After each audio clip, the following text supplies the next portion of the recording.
ہر سال لاکھوں مسلمان جانور قربان کرتے ہیں، لیکن کیا قربانی صرف گوشت تقسیم کرنے کا نام ہے؟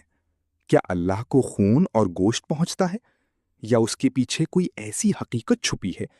رات کا اندھیرا تھا، آسمان پر ستارے چمک رہے تھے، اور اللہ کے نبی حضرت ابراہیم عبادت میں مصروف تھے۔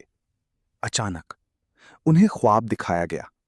وہ خواب عام نہیں تھا، اللہ کی طرف سے حکم تھا کہ وہ اپنی سب سے پیاری چیز اللہ کی راہ میں قربان کریں۔ اور وہ سب سے پیاری چیز کون تھی؟ ان کے بیٹے حضرت اسماعیل۔ ایک باپ کے لیے یہ حکم آسان نہیں تھا۔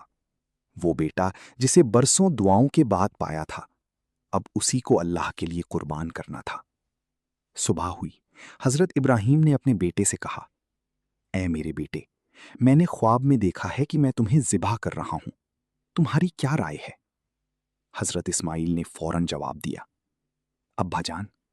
جب حضرت ابراہیم اپنے بیٹے کو قربانی کے لیے لے جا رہے تھے تو شیطان آیا۔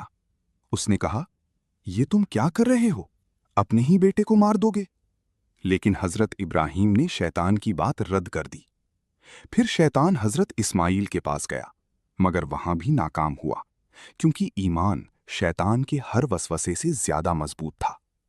آج بھی جب کوئی انسان اللہ کے حکم پر اپنے نفس کی خواہش قربان کرتا ہے تو وہ دراصل شیطان کو شکست دیتا ہے۔ آخر وہ لمحہ آ گیا۔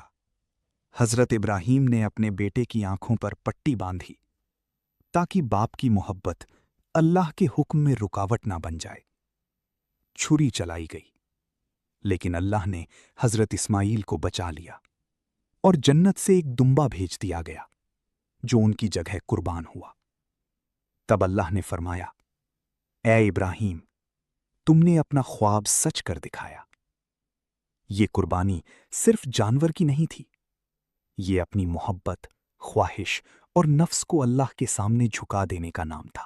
آج بھی مسلمان قربانی کرتے ہیں کیونکہ یہ ہمیں حضرت ابراہیم کی اطاعت یاد دلاتی ہے۔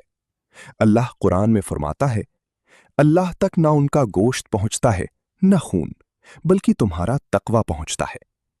قربانی ہمیں سکھاتی ہے اللہ کے حکم پر چلنا، اپنی پسند کو دین پر قربان کرنا، غریبوں کا خیال رکھنا، دل میں شکر پیدا کرنا۔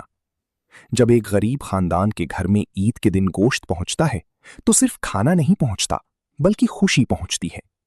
قربانی انسان کو خود غرضی سے نکال کر رحمت اور محبت سکھاتی ہے۔ قربانی صرف جانور ذبح کرنے کا نام نہیں، بلکہ اپنے غرور، اپنی انا اور اپنی نافرمانی کو اللہ کے سامنے قربان کرنے کا نام ہے۔ اگر دل میں اخلاص نہ ہو تو صرف خون بہتا ہے، لیکن اگر نیت خالص ہو تو انسان اللہ کے قریب ہو جاتا ہے۔